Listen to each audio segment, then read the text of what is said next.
ಹುಟ್ಟಿದರೆ ಕನ್ನಡ ನಾಡಲು ಹುಟ್ಟಬೇಕು. ನಮಸ್ಕಾರ, ಎಲ್ರಿಗೂ ಸ್ವಾಗತ ಮತ್ತೊಂದು ದೆವ್ವದ ಕಥೆಯೊಂದಿಗೆ. ಎಲ್ಲರೂ ಚೆನ್ನಾಗಿದ್ದೀರಾ ಅಂತ ಅಂದ್ಕೊಂಡಿದ್ದೀನಿ. ಕಥೆನ ಪೂರ್ತಿಯಾಗಿ ಕೇಳಿ, ಆಮೇಲೆ ವಿಡಿಯೋಗೆ ಲೈಕು ಕಮೆಂಟು ಶೇರ್ ಮಾಡಿ, ಹಾಗೆ ಚಾನಲ್ಗೆ ಸಬ್ಸ್ಕ್ರೈಬ್ ಮಾಡ್ಕೊಳ್ಳಿ. ಈ ಒಂದು ಕತೆ ಆಗಿರೋದು ಬಂದ್ಬಿಟ್ಟು ನಾಗಮಂಗಲದಲ್ಲ ಇರುವಂತಹ ಊರು ತಟ್ಟಹಳ್ಳಿ. ಈ ಒಂದು ಊರಿನಲ್ಲಿ ಆಗಿರುವಂತಹ ಕಥೆನ ನಮಗೆ ಚಂದನ್ ಎಂಬುವರು ತಿಳಿಸ್ಕೊಟ್ಟಿರುವಂಥದ್ದು. ಇವರು ಮೂಲತಃ ಒಂದು ತಟ್ಟಹಳ್ಳಿ ಅವರೇನೆ. ಇವರ ಊರಿನಲ್ಲಿ ಆದಂತಹ ಕೆಲವೊಂದು ಘಟನೆಗಳನ್ನ ನಮಗೆ ತಿಳಿಸ್ಕೊಟ್ಟಿರುವಂಥದ್ದು. ಅದನ್ನು ಕತೆ ರೀತಿಯಲ್ಲಿ ಹೇಳ್ತಾ ಹೋಗ್ತೀನಿ, ಪೂರ್ತಿಯಾಗಿ ಕೇಳ್ತಾ ಹೋಗಿ. ಅಂದರೆ ಅವ್ರು ನಮಗೆ ಏನೇನೆಲ್ಲ ಕಳಿಸಿದ್ರೋ ಅದನ್ನೆಲ್ಲ ಸೇರಿಸಿ ಕತೆ ರೀತಿಯಲ್ಲಿ ಹೇಳ್ತಾ ಹೋಗ್ತೀನಿ. ನೀವು ಕೂಡ ಪೂರ್ತಿಯಾಗಿ ಕೇಳಿಸ್ಕೊತಾ ಹೋಗಿ, ಆಮೇಲೆ ನಿಮ್ಮ ಅನಿಸಿಕೆಯನ್ನು ಕಾಮೆಂಟ್ ಮಾಡ್ಬೋದು. ಕತೆ ಆಗಿರೋದು ಬಂದ್ಬಿಟ್ಟು ಆವಾಗಲೇ ಹೇಳ್ದಂಗೆ ತಟ್ಟಹಳ್ಳಿಯಲ್ಲಿ ಆಗಿರುವಂಥದ್ದು. ಇದು ನಾಗಮಂಗಲಗೆ ಸ್ವಲ್ಪ ಹತ್ತಿರ ಇರುವಂತಹ ಜಾಗ ಅಂತಲೇ ಹೇಳ್ಬೋದು. ಸೊ ಇವರು ನಮಗೆ ಕಥೆಯಲ್ಲಿ ಕೊಟ್ಟಿರೋ ಪ್ರಕಾರ ಈ ಒಂದು ತಟ್ಟಹಳ್ಳಿ ಇದೆಯಲ್ಲ, ಅದು ಮುಖ್ಯ ರಸ್ತೆ ಅಂದರೆ ಮೇನ್ ರೋಡ್ನಲ್ಲೇ ಇರುವಂತಹ ಒಂದು ಊರು. ತೀರಾ ಏನು ಹಳ್ಳಿನೂ ಅಲ್ಲ, ಎದುರುಗಡೆನೇ ಮೇನ್ ರೋಡ್ ಇದೆ. ಎಲ್ಲೇ ಹೋಗಬೇಕು ಅಂತ ಅಂದರೂ ಎಲ್ಲ ರೀತಿಯ ಸೌಲಭ್ಯಗಳು ಸಹ ಈ ಒಂದು ಊರಿನಲ್ಲಿ ಅಥವಾ ಈ ಒಂದು ಊರಿನಲ್ಲಿ ಇರುವಂತಹ ಜನರಿಗೆ ಬಹಳ ಸುಲಭವಾಗಿಯೇ ಸಿಗುತ್ತೆ ಅಂತ ಹೇಳ್ಬೋದು. ಇಂತಹ ಒಂದು ಜಾಗದಲ್ಲಿ ಆಗಿರುವಂತಹ ಕೆಲವೊಂದು ಘಟನೆಗಳನ್ನ ಅವರು ನಮಗೆ ತಿಳಿಸ್ಕೊಟ್ಟಿರೋವಂಥದ್ದು. ಇವೆಲ್ಲ ಆಗಿರೋದು ಬಂದ್ಬಿಟ್ಟು ಮುಸ್ಸಂಜೆ ಸಮಯ ಅಥವಾ ಬೆಳಗಿನ ಸಮಯ ಅಥವಾ ಮಧ್ಯರಾತ್ರಿಯ ಸಮಯದಲ್ಲಿ ಆಗಿರುವಂತಹ ಕೆಲವೊಂದು ಘಟನೆಗಳು. ಮೊದಲನೇ ಘಟನೆ ಏನಪ್ಪ ಅಂತ ಅಂದರೆ, ಹೀಗೆ ಆ ಊರಿನ ಒಂದು ಏನಂತಾರೆ, ಆ ಊರಿನಲ್ಲಿ ಇರುವಂತಹ ಒಬ್ಬ ವ್ಯಕ್ತಿ, ಈ ಒಂದು ವ್ಯಕ್ತಿಯ ಹೆಸರನ್ನ ಬಂದ್ಬಿಟ್ಟು ಶಿವಪ್ಪ ಅಂತ ಹೇಳಿ. ಸೊ ಇವರು ಮೂಲತಃ ಅದೇ ಹಳ್ಳಿಯವರೇನೆ. ಹೀಗೆ ಅವರು ತಮ್ಮ ಗಾಡಿನ ಎತ್ಕೊಂಡು ಅದೇ ಒಂದು ಮುಖ್ಯ ರಸ್ತೆಯಲ್ಲಿ ತಮ್ಮ ಗಾಡಿನ ಓಡಿಸ್ಕೊಂಡು ಬರಬೇಕಾದ್ರೆ ಆಗಿರುವಂತಹ ಒಂದು ಘಟನೆ.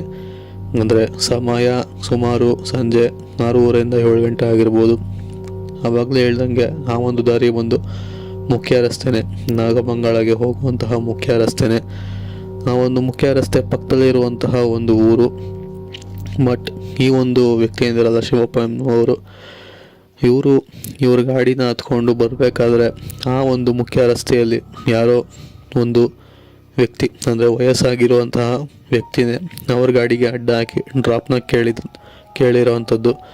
ಸೊ ಇವರು ಸಹ ಡ್ರಾಪ್ನ ಕೊಟ್ಟಿರೋವಂಥದ್ದೇ ಅಂತ ಏನಿದಿಲ್ಲ. ಯಾಕೆಂತಂದರೆ ಹಳ್ಳಿ ಜನಗಳಂದರೆ ಗೊತ್ತಿರುತ್ತೆ, ಸುತ್ತಮುತ್ತ ಯಾವ್ದಾದ್ರು ಹತ್ತಿರ ಇರೋವಂಥ ಜಾಗಕ್ಕೆ ಡ್ರಾಪ್ ಕೇಳಿದ್ರೆ ಖಂಡಿತ ಕೊಟ್ಟೇ ಕೊಡ್ತಾರೆ.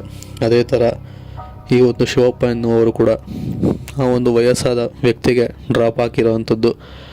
ಡ್ರಾಪ್ ಹಾಕಿ ಮತ್ತೆ ಪುನಃ ಗಾಡಿನ ಹಿಂದೆ ತಿರುಗಿಸ್ಕೊಂಬಂದು ಅವರ ಊರಿಗೆ ಹೋಗಬೇಕು. ಅದಾದಮೇಲೆ ಹಿಂದೆ ತಿರುಗಿ ಒಂದೊಮ್ಮೆ ನೋಡೋಣ ಅಂತ ಹೇಳಿ ನೋಡಿದ ತಕ್ಷಣವೇ ಯಾರು ಇವ್ರಿಗೆ ಡ್ರಾಪ್ ಹಾಕಿಸ್ಕೊಂಡ್ರಲ್ಲ ಆ ಒಂದು ವಯಸ್ಸಾದ ವ್ಯಕ್ತಿನ ಇವ್ರ ಕಣ್ಣಿಗೆ ಕಾಣಿಸೋದೇ ಇಲ್ಲ. ಇವಾಗಿನ್ನು ಇವ್ರನ್ನ ಡ್ರಾಪ್ ಮಾಡಿದೆ ಅಂದರೆ ಬಿಟ್ಟೆ ಗಾಡಿಯಲ್ಲಿ, ಇಲ್ಲಿ ಯಾರೂ ಸಹ ಕಾಣಿಸ್ತಾನೆ ಇಲ್ವಲ್ಲ ಅಂತ ಹೇಳಿ ಇದು ಏನಂತ ಹೇಳಿ ಅಂದ್ಕೊಂಡು ಇವರು ಸಹ ಊರಿಗೆ ಬಂದು ಆಗಿರುವಂತಹ ಘಟನೆ ತಿಳಿಸಿರುವಂಥದ್ದು. ಇನ್ನು ಎರಡನೇ ಘಟನೆ ಏನಪ್ಪ ಅಂತಂದರೆ, ಇದು ಒಂದು ಯುವಕರ ಗುಂಪಿನಲ್ಲಿ ಆಗಿರುವಂತಹ ಒಂದು ಘಟನೆ. ಹೀಗೆ ಯುವಕರ ಗುಂಪಿನಿದೆಯಲ್ಲ, ಒಂದು ಸುಮಾರು 4ರಿಂದ 5 ಜನ ಇರ್ಬೋದು. ಇವರು ಆ ಒಂದು ಊರಿನ ಒಳಗಡೆ ಒಂದು ತೋಟ ಇದೆಯಲ್ಲ, ಆ ಒಂದು ತೋಟದಲ್ಲಿ ಹೋಗಿ ಎಲ್ಲರೂ ಸಹ ಸ್ವಲ್ಪ ಎಂಜಾಯ್ಮೆಂಟ್ ಮೂಡ್ನಲ್ಲಿ ಇರ್ತಾರೆ. ಇದೇ ಒಂದು ಎಂಜಾಯ್ಮೆಂಟ್ ಮೂಡ್ನಲ್ಲಿ ಅವರು ನಾನ್ ವೆಜ್ನೆಲ್ಲ ಅಲ್ಲೇ ಹೋಗಿ ಸುಟ್ಕೊಂಡು ಅಲ್ಲೇ ಮಾಡ್ಕೊಂಡು ತಿನ್ಕೊಂಬರೋಣ ಅಂತ ಹೇಳಿ ಎಲ್ಲರೂ ಸಹ ತೊಗೊಂಡು ಹೋಗಿರ್ತಾರೆ. ಹೋದ ಸಮಯದಲ್ಲಿ ಅವರಿಗೆ ಬೇಯಿಸುವಾಗ ಎಲ್ಲ ತರಹದ ಒಂದು ಕೆಟ್ಟ ರೀತಿಯ ಶಬ್ದಗಳು ಅವರಿಗೆ ಕೇಳಿಸಿರೋವಂಥದ್ದು. ಅಂದರೆ ಯಾರೋ ಜೋರಾಗಿ ಆಳೋ ಥರ, ಕಿರ್ಚಿದ ರೀತಿಯಲ್ಲಿ ಥರ ಎಲ್ಲನೂ ಅವ್ರಿಗೆ ಕೇಳಿಸೋವಂಥದ್ದು. ಅದು ಫಸ್ಟ್ ಟೈಮ್ ಅವ್ರಿಗೆ ಕೇಳಿಸಿರೋವಂಥದ್ದು. ಅಂದರೆ ಈ ಸಮಯದಲ್ಲಿ ಇದು ಮುಖ್ಯ ರಸ್ತೆ, ಇಲ್ಲಿ ಯಾರು ಈ ಥರ ಕಿರ್ಚೋದಕ್ಕೆ ಸಾಧ್ಯ ಅಂತ ಹೇಳಿ ಎಲ್ಲರೂ ಸಹ ಅಲ್ಲಿಂದ ಸುತ್ತಮುತ್ತ ಹುಡ್ಕೋದಕ್ಕೆ ಶುರು ಮಾಡ್ತಾರೆ. ಬಟ್ ಅವ್ರಿಗೇನು ಸಹ ಅಲ್ಲಿ ಕಾಣಿಸೋದೇ ಇಲ್ಲ. ಹಾಗೆ ಒಂದೊಮ್ಮೆ ಬಂದು ತಮ್ಮ ಎತ್ಕೊಂಡ್ಬಂದಿತ್ತಲ್ಲ ಸಾಮಾನುಗಳನ್ನೆಲ್ಲ ಎತ್ಕೊಂಡು ಪುನಃ ಇಲ್ಲಿರೋದು ಸರಿ ಇಲ್ಲ ಅಂತ ಹೇಳಿ ಮತ್ತೆ ವಾಪಸ್ ಊರಿನೊಳಗೆ ಹೋಗಿರೋ ಅಂಥದ್ದು. ಇನ್ನು ಮೂರನೇ ಘಟನೆ ಬಂದ್ಬಿಟ್ಟು ಆ ಒಂದು ಊರಿನಲ್ಲಿ ಒಬ್ಬಳು ಮಹಿಳೆ, ಅವಳ ಹೆಸರು ಬಂದ್ಬಿಟ್ಟು ಸುಜಾತ ಅಂತ ಹೇಳಿ. ಇವರು ಸಹ ಆ ಒಂದು ದಾರಿನಲ್ಲೇ ಊರಿಗೆ ಹೋಗಬೇಕಾಗಿರುತ್ತೆ. ಹೀಗೆ ಊರಿನ ಒಳಗಡೆ ಬಂದಮೇಲೆ ಅಂದರೆ ಊರಿನ ಒಳಗಡೆ ಬಂದು ಅವರ ಮನೆಯಲ್ಲಿ ಒಂದೊಮ್ಮೆ ವಿಶ್ರಾಂತಿ ತಗೊಂಡು ಪುನಃ ಎದ್ದು ಅವರ ಬಾಗಿಲಿನ ಆಚೆ ಬಂದು ನಿಂತ್ಕೊಂಡು ನೋಡಿದಾಗ ಅವರ ಎದುರುಗಡೆ ಯಾವುದೋ ಒಂದು ಪಕ್ಷಿ, ಈ ಹಿಂದೆ ಆ ಒಂದು ಪಕ್ಷಿನ ನೋಡೇ ಇರಲ್ಲ, ಅಂದರೆ ಒಂದು ಬೆಂಕಿಯ ಥರ.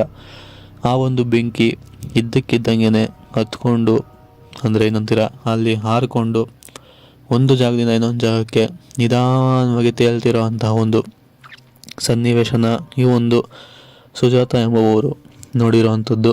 ಸೊ ಇದು ಆಗಿರುವಂತಹ ಘಟನೆಗಳು. ಮತ್ತೊಂದು ಘಟನೆ ಏನಪ್ಪ ಅಂತ ಅಂದರೆ, ಹೀಗೆ ಆ ಒಂದು ಊರಿನಲ್ಲಿ ಕೆಲವು ಜನಗಳಿಗೆ ಮಾತ್ರ ಈ ಒಂದು ಮೇನ್ ರೋಡ್ನಲ್ಲಿ ಬರಬೇಕಾದ್ರೆ ಅವರಿಗೆ ಒಂಥರ ವಿಚಿತ್ರವಾದಂತಹ ಭಾವನೆಗಳು, ಅಂದರೆ ಒಂಥರ ನೆಗೆಟಿವ್ ಫೀಲ್ ಅಂತಾರಲ್ಲ ಆ ಥರ ಆ ಒಂದು ಊರಿನ ಕೆಲವು ಜನಗಳಿಗೆ ಮಾತ್ರ ಆ ಒಂದು ದಾರಿಯಲ್ಲಿ ಬರಬೇಕಾದ್ರೆ ಅನಿಸಿರುವಂಥದ್ದು.